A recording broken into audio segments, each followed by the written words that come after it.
আসসালামু আলাইকুম এভরিওয়ান। আজকে দেখাবো ৫০০ টাকার মধ্যে আমি কি স্ট্রিট ফুড ট্রাই করেছি মিরপুর ২ নাম্বার থেকে মিরপুর ১ নাম্বারের মধ্যে।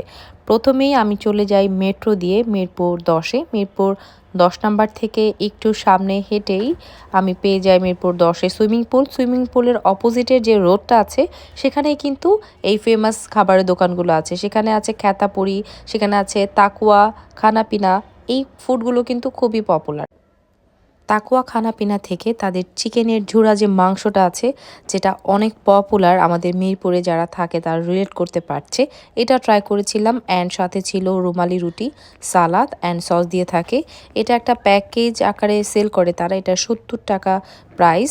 আর এর পাশেই কিন্তু খ্যাতাপুরীর এই দোকানটা আছে। এখানে কিন্তু বিভিন্ন ধরনের আইটেম আছে, চিকেন স্টিক আছে, আছে খ্যাতাপুরি, টিকা, সব কিছুই কিন্তু রিজনেবল প্রাইসে। দেখতেই পাচ্ছেন ৫ টাকা করে প্রাইস বা সর্বোচ্চ ৮০ টাকার প্রাইসের খাবার আছে।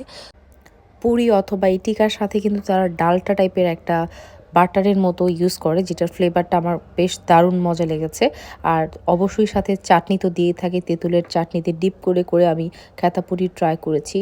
আমার কাছে ইয়াম্মি লেগেছে খুবই। আর তাদের চিকেন স্টিক যেটা ছিল সেটা অ্যাভারেজই বলা যায়, কেননা আমার কাছে বেশি ভালো লেগেছে খ্যাতাপুরি আর টিকাটা। দেন আমি চলে যাই মিরপুর ২ নাম্বার থেকে মিরপুর ১ নাম্বারে মিজান চটপটি।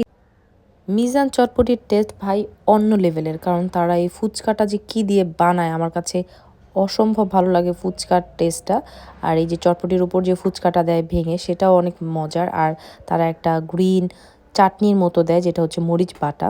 এই মরিচ বাটা দিয়ে আমি ট্রাই করি সব সময় তাদের ফুচকা অথবা চটপটি। দারুণ মজার মজার খাবার খেয়েছি, তাও ৫০০ টাকার কমে।